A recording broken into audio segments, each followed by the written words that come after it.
नमस्कार विद्यार्थी मित्रांनो, मी प्राध्यापक सुकेश पाटील आपल्या सर्वांचं सहर्ष स्वागत करतोय यशस्वी करिअर अकॅडमीच्या या ऑनलाईन प्लॅटफॉर्मवरती। विद्यार्थी मित्रांनो, यशस्वी करिअर अकॅडमीच्या मार्फत किंवा यशस्वी करिअर अकॅडमीच्या माध्यमातून आम्ही तुमच्यासाठी दररोज डेली लेक्चर सिरीज घेऊन येणार आहोत, PYQ ची लेक्चर सिरीज। त्याचबरोबर काही तुम्हाला यशस्वी करिअर अकॅडमीच्या या युट्यूब चॅनलवर काही कंटेंट बघायला मिळतील। मग त्याची आपण आज सुरुवात केलेली आहे असं समजा। मग कंटेंट आजचा काय रे विद्यार्थी मित्रांनो, लक्षात घ्या, भारतीय राज्य व्यवस्था पंचायत राजमध्ये एक महत्वाचा घटक असतो। काय रे? भारताचे उपराष्ट्रपती। घटकाचं नाव सांगितलं, भारताचे उपराष्ट्रपती। ह्या भारताच्या उपराष्ट्रपती पदाच्या संदर्भात आपण आपल्या परीक्षेच्या गरजेनुसार त्याची तयारी करणार आहोत। चला तर मग आपण आपल्या लेक्चरला सुरुवात करूयात। विद्यार्थी मित्रांनो, एक तुम्हाला विनंती आहे, जर आज तागायत तुम्ही जर यशस्वी करिअर अकॅडमीच्या युट्यूब चॅनलला लाईक केलं नसेल, शेअर केलं नसेल, त्याचबरोबर सबस्क्राईब केलं नसेल, त्याचबरोबर ते बेल आयकॉन दाबलं नसेल विद्यार्थी मित्रांनो, तेवढं दाबून घ्या। कारण की यशस्वी करिअर अकॅडमीच्या माध्यमातून तुम्हाला तुमच्या यशापर्यंत नेण्याचा विडा यशस्वी करिअर अकॅडमीनं उचललेला आहे। चला तर मग विद्यार्थी मित्रांनो, आपण आजच्या लेक्चरला सुरुवात करूयात। बघा, तुम्हाला कळालं असेल आज आपण भारताचे राष्ट्रपती, काय टॉपिकचं नाव आज? भारताचे राष्ट्रपती। म्हणजे भारताच्या राष्ट्रपती पदाच्या संदर्भात आपण काय करणार आहोत? विस्तृत आणि परीक्षाभिमुख अशी चर्चा करणार आहोत। मग चला बघा विद्यार्थी मित्रांनो, तुम्हाला माहित पाहिजे की भारताच्या राष्ट्रपती पदासंदर्भात चर्चा करत असताना सगळ्यात महत्वाची गोष्ट ठरते की घटनात्मक तरतूद। काय सांगितलं मी? घटनात्मक तरतूद। तुमच्या परीक्षेत एक प्रश्न विचारला होतो की भारताच्या राष्ट्रपती पदाच्या संदर्भात भारतीय घटनेच्या कोणत्या भागात तरतूद आहे, त्याचबरोबर कोणत्या कलमात तरतूद आहे, असे प्रश्न तुमच्या परीक्षेत तुम्हाला बघायला मिळतात। मग लक्षात घ्या विद्यार्थी मित्रांनो, जर तुम्हाला विचारलं की भारताच्या राष्ट्रपती पदासंदर्भात भारतीय घटनेच्या कोणत्या भागात तरतूद आहे, तर तुम्ही सांगायचं सर भाग 5 मध्ये तरतूद आहे। जर तुम्हाला विचारलं की सर कलम कोणत्या कलमात तरतूद आहे, तर लक्षात घ्या एक्झॅक्ट कलम आहे कलम 52। काय सांगितलं? दोन गोष्टी सांगितलं तुम्हाला। यस, पहिलं सांगितलं की भारताच्या राष्ट्रपती पदासंदर्भात भारतीय घटनेच्या भाग 5 मध्ये तरतूद आहे। कलम किती रे? कलम 52 मध्ये तरतूद आहे। कलम 52 मध्ये काय सांगितलं विद्यार्थी मित्रांनो, लक्षात घ्या, कलम 52 मध्ये असं सांगण्यात आलंय की भारतासाठी एक राष्ट्रपती असेल। भारतासाठी कोण असेल? एक राष्ट्रपती असेल। आणि आपल्या महान देश, काय रे देशाचं नाव? भारत। या भारताचा कारभार राष्ट्रपतीच्या नावाने चालविला जाईल। काय सांगितलं मी तुम्हाला? कलम 52 मध्ये सांगण्यात आलंय की भारतासाठी एक राष्ट्रपती असेल आणि भारताचा कारभार राष्ट्रपतीच्या नावाने चालविला जाईल। त्याच्यानंतर लक्षात घ्या विद्यार्थी मित्रांनो, दुसरं पॉईंट ठरतं जे तुमच्या परीक्षेला वारंवार विचारलं होतं की आपल्या देशाचे, काय म्हणलं मी? आपल्या देशाचे प्रथम नागरिक कोण असतात? तर लक्षात घ्या विद्यार्थी मित्रांनो, आपल्या देशाचे प्रथम नागरिक हे राष्ट्रपती असतात। म्हणजे राष्ट्रपती जे असतात ते आपल्या देशाचे प्रथम क्रमांकाचे नागरिक असतात। हा प्रश्न अनेक परीक्षेला विचारला विद्यार्थी मित्रांनो, राष्ट्रपती आपल्या देशाचे काय प्रथम नागरिक असतात। त्याच्यानंतर मी तुम्हाला आत्ताच सांगितलंय, मग राष्ट्रपती पदाच्या संदर्भात भारतीय घटनेच्या कोणत्या कलमात तरतूद आहे, तर लक्षात घ्या कलम 52 मध्ये सांगताय की भारतासाठी एक राष्ट्रपती असेल, असं भारतीय घटनेच्या कोणत्या कलमात सांगितलंय, तर लक्षात घ्या विद्यार्थी मित्रांनो कलम आहे 52 मध्ये सांगण्यात आलेला आहे। त्यानंतर विद्यार्थी मित्रांनो लक्षात घ्या, काही गोष्टी तुम्हाला कळाल्या असतील, आय होप कळाल्या असतील। पहिलं काय सांगितलं मी? तर भाग सांगितलं, भाग किती? 5। एक्झॅक्ट कलम सांगितलं तर कलम किती रे? 52। जर तुम्हाला म्हणलं की आपल्या देशाचा कारभार कुणाच्या नावाने चालवला जातो, तर राष्ट्रपतीच्या नावाने चालवला जातो। त्यानंतर राष्ट्रपती हे आपल्या देशाचे काय रे? प्रथम नागरिक असतात। त्यानंतर अजून एक प्रश्न तुम्हाला विचारला जातो विद्यार्थी मित्रांनो, तुम्हाला माहित असेल भूदल, हवाई दल, त्याचबरोबर नौदल। भूदल, हवाई दल, नौदल, ज्याला आपण इंग्लिश मधून आर्मी, नेव्ही, एअरफोर्स म्हणतो। तर ह्या आर्मी, नेव्ही, एअरफोर्सचे राष्ट्रपती हे सरसेनापती असतात। काय असतात ते?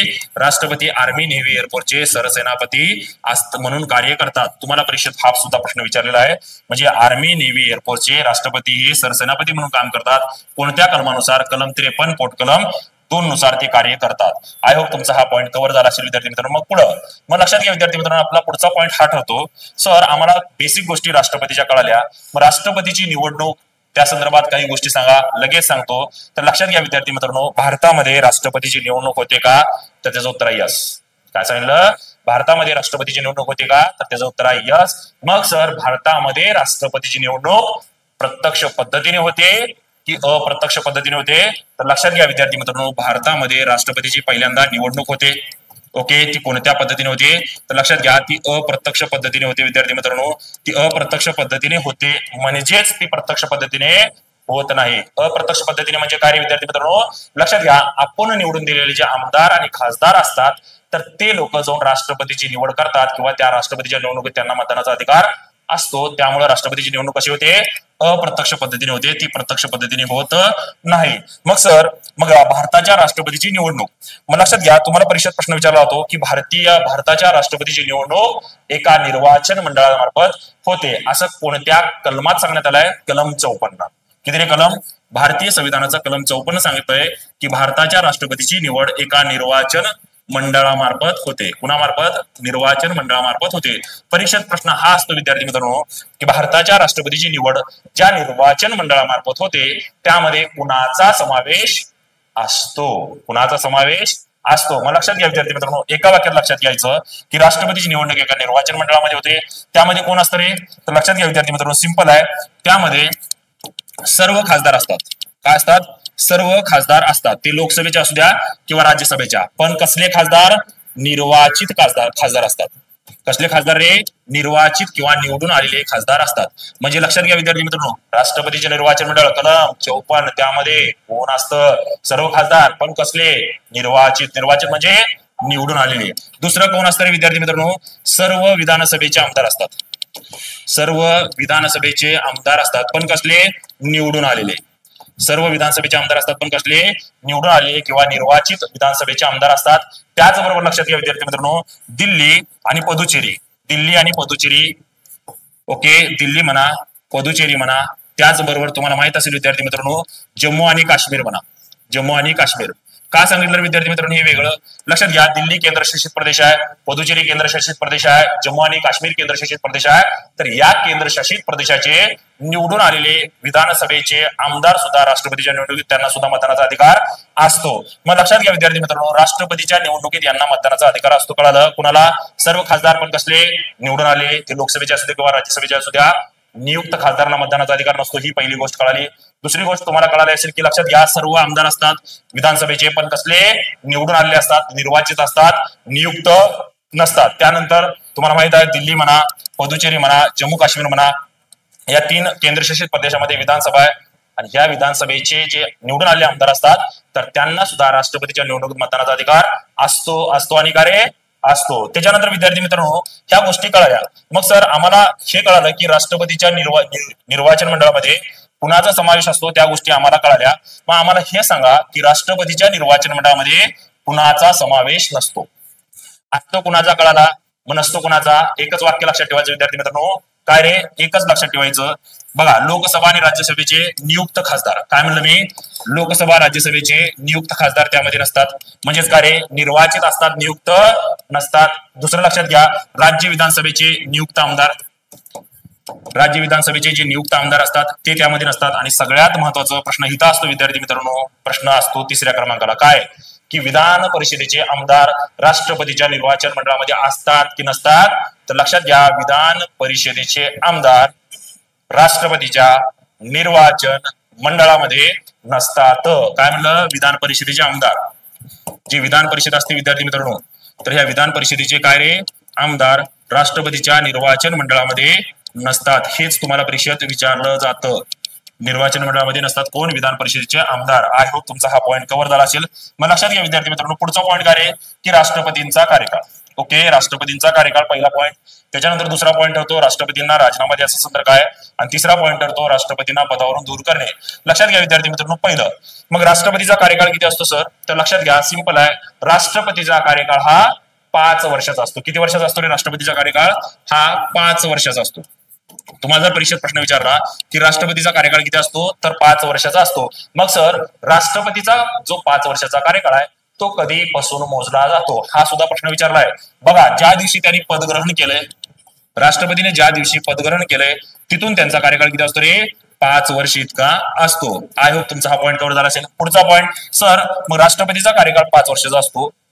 5 वर्षाचा कार्यकाळ संपण्याच्या अगोदर ते राजीनामा देऊ शकतात का, तर त्याचं उत्तर आहे यस, राजीनामा देऊ शकतात. मग तो राजीनामा कोणाकडे द्यायचा, तर लक्षात घ्या, राष्ट्रपती आपल्या पदाचा राजीनामा उपराष्ट्रपतीकडे देतात. कुणाकडे देतात, उपराष्ट्रपतीकडे ते आपल्या पदाचा राजीनामा देतात. मग सर तिसरा एक पॉईंट सांगा की राष्ट्रपतीचा कार्यकाळ करायला किती वर्ष रे, 5 वर्ष. कुठून मोजला जातो, पदग्रहण केलेल्या दिनांकापासून. मग त्यांना राजीनामा द्यायचा असेल तर देऊ शकतात का, तर यस, कुणाकडे, उपराष्ट्रपतीकडे देऊ शकतात। मग सर राष्ट्रपतीचा कार्यकाळ संपण्याच्या अगोदर त्यांना पदावर दूर केलं जाऊ शकतं का? तर यस, प्रश्न इथं सुद्धा असतो विद्यार्थी मित्रांनो, लक्षात घ्या। भारतीय संविधानाचं कलम 61 आहे, कलम 61 मध्ये एक प्रक्रिया सांगितली आहे, कोणती रे? महाभियोग प्रक्रिया। कोणती प्रक्रिया आहे? महाभियोग प्रक्रिया। त्या महाभियोग प्रक्रियेच्या माध्यमातून राष्ट्रपतींना त्यांचा कार्यकाळ संपण्याच्या अगोदर पदावरून दूर केलं जाऊ शकतं, पदावरून दूर केलं जाऊ शकतं। मग लक्षात घ्यायचं, आम्हाला महाभियोग प्रक्रिया कळाली, कलम 61 कळालं, मग राष्ट्रपतीला पदावरून दूर करण्यासाठी काही कारण सांगितलंय का? तर यस, एकच कारण सांगितलं विद्यार्थी मित्रांनो, घटनाभंग। जर राष्ट्रपतीकडून घटनाभंग झाला असेल किंवा राष्ट्रपती घटनेनुसार वागत नसतील तरच राष्ट्रपतीला काय रे? पदावरून दूर केलं जाऊ शकतो। त्याच्यानंतर पुढचा पॉईंट काय येतो विद्यार्थी मित्रांनो, सगळ्या गोष्टी कळाल्या सर, मग राष्ट्रपतीच्या काही पात्रता असतील की कोणीही राष्ट्रपती होऊ शकतं? तर तसं नसतं विद्यार्थी मित्रांनो, राष्ट्रपतीच्या काही पात्रता आहेत। मग राष्ट्रपती होण्यासाठी काय पात्रता आहेत? तर लक्षात घ्या, राष्ट्रपती होण्यासाठी पहिली पात्रता आहे की संबंधित व्यक्ती हा भारतीय नागरिक असावा। संबंधित व्यक्ती काय रे? भारतीय नागरिक असावा, पहिली पात्रता आहे। दुसरी पात्रता महत्वाची आहे विद्यार्थी मित्रांनो, व्हेरी व्हेरी इम्पॉर्टंट आहे ती, त्यांनी वयाची 35 वर्ष पूर्ण केलेली असावी।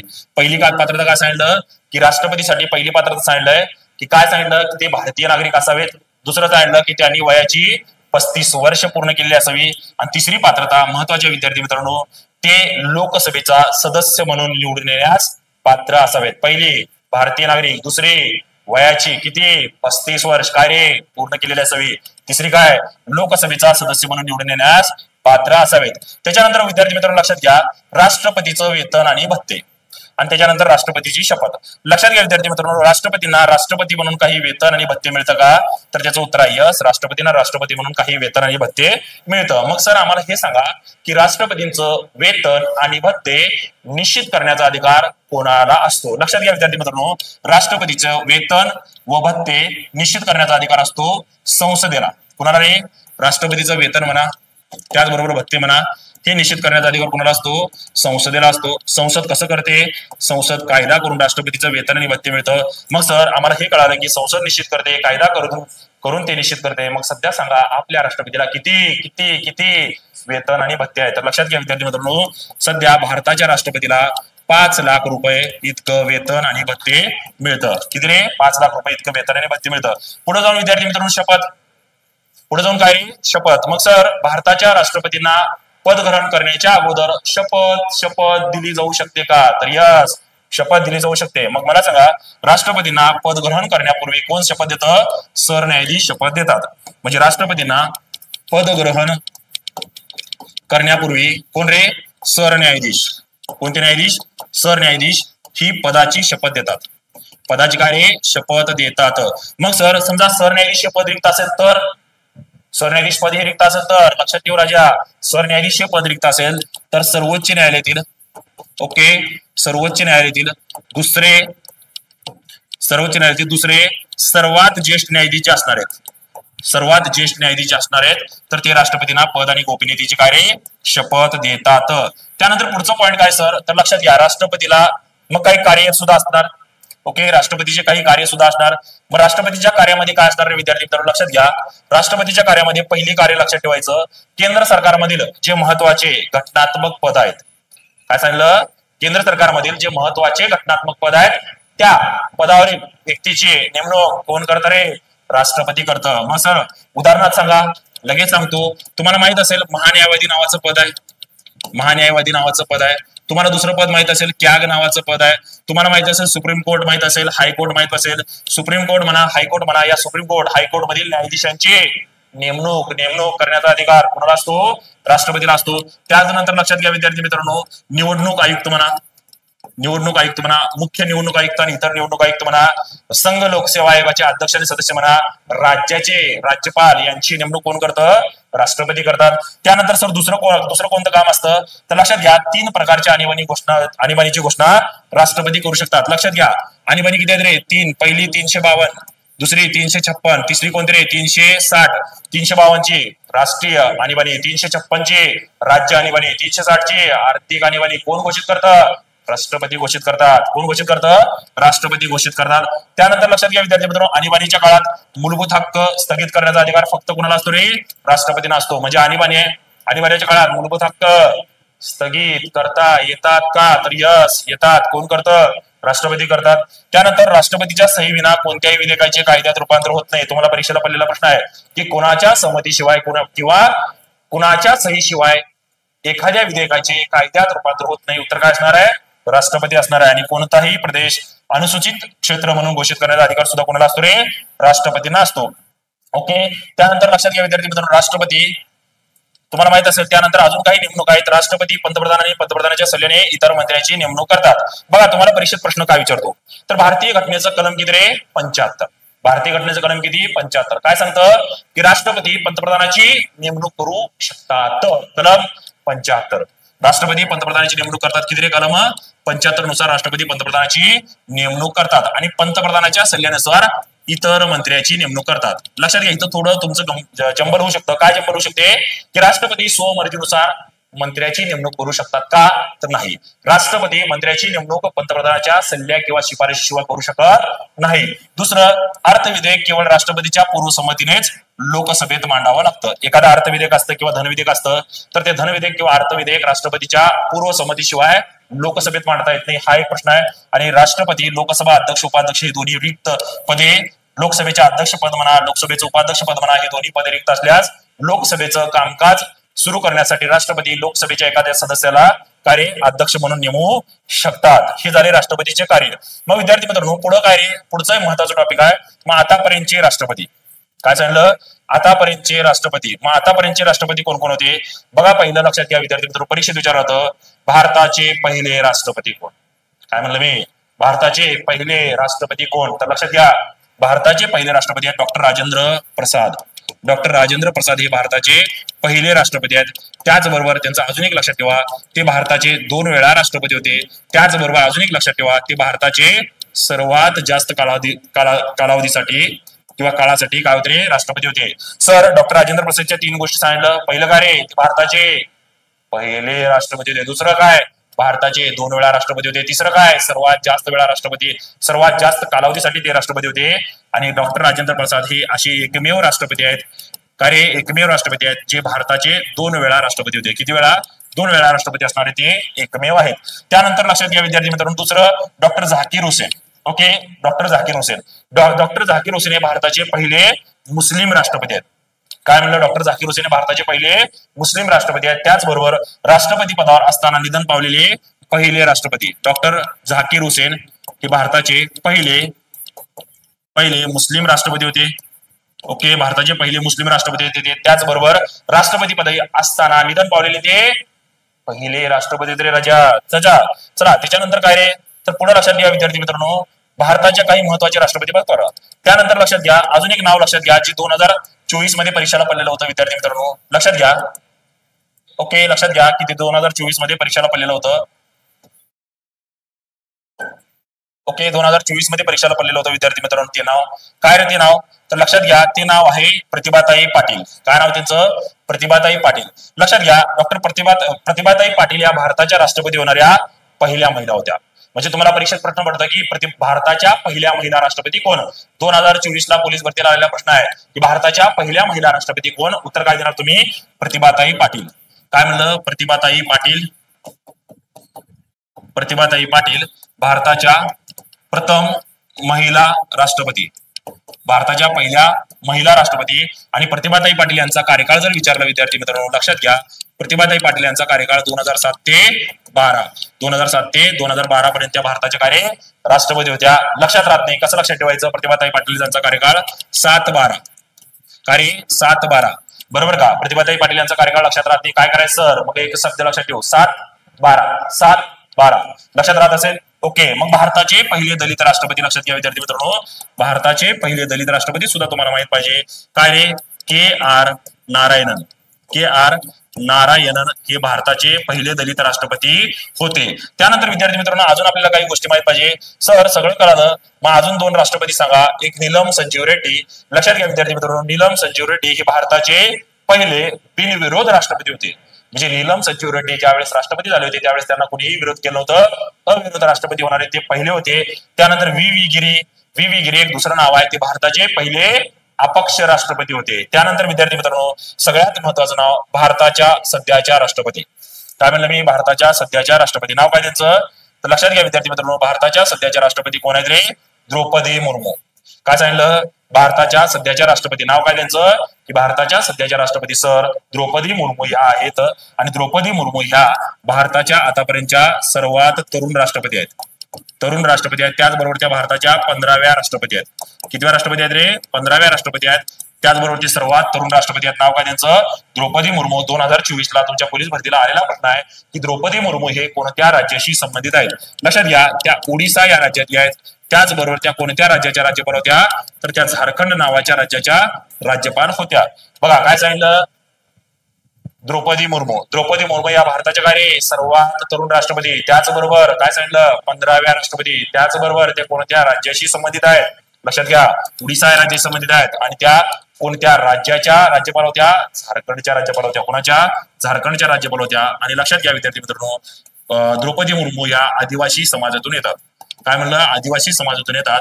आणि द्रौपदी मुर्मू या भारताच्या पहिल्या आदिवासी राष्ट्रपती आहेत. काय सांगितलं? आदिवासी राष्ट्रपती आहेत. द्रौपदी मुर्मू या संथाळ नावाच्या आदिवासी जमातीशी संबंधित आहेत. आणि द्रौपदी मुर्मूचा अजून एक लक्षात ठेवा, द्रौपदी मुर्मू या स्वतंत्र भारतात जन्मलेल्या पहिल्या राष्ट्रपती आहेत. म्हणजे ज्यांचा जन्म स्वतंत्र भारतात झालाय अशा त्या पहिल्या राष्ट्रपती आहेत. त्यांचं नाव काय रे?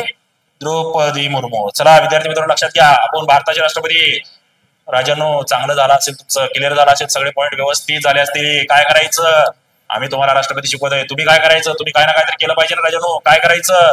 लगेच सांगतो सर, सांगा आम्हाला, आम्ही तुम्ही जे म्हणताल ते सगळं करू. काही करू नको, फक्त यशस्वी करिअर अकॅडमीच्या युट्यूब चॅनलला लाईक कर, शेअर कर आणि काय रे सबस्क्राईब कर. त्याचबरोबर ते घंटीचं तेवढं बटन दाब का, कारण की आम्ही ऑनलाईन आलं, आम्ही लाईव्ह आलं किंवा आमची कोणती फॅकल्टी लाईव्ह आली की तुला लगेच नोटिफिकेशन येणार. आणि आम्ही लाईव्ह आलं की सगळं कामधंदे सोडून मोबाईल पुढं बस राजा. कारण की काय, तुझ्या यशामध्ये यशस्वी करिअर अकॅडमीचा वाटा हा सिंहाचा, खारीचा नसणार आहे, सिंहाचा असणार आहे. तुझ्यापेक्षा यशस्वी करिअर अकॅडमीचा वाटा जास्त असणार आहे. त्यामुळे विद्यार्थी मित्रांनो, वेळ घालवायचं नाही. लाईक करायचं, शेअर करायचं, सबस्क्राईब करायचं, तेवढंच करायचं नाही.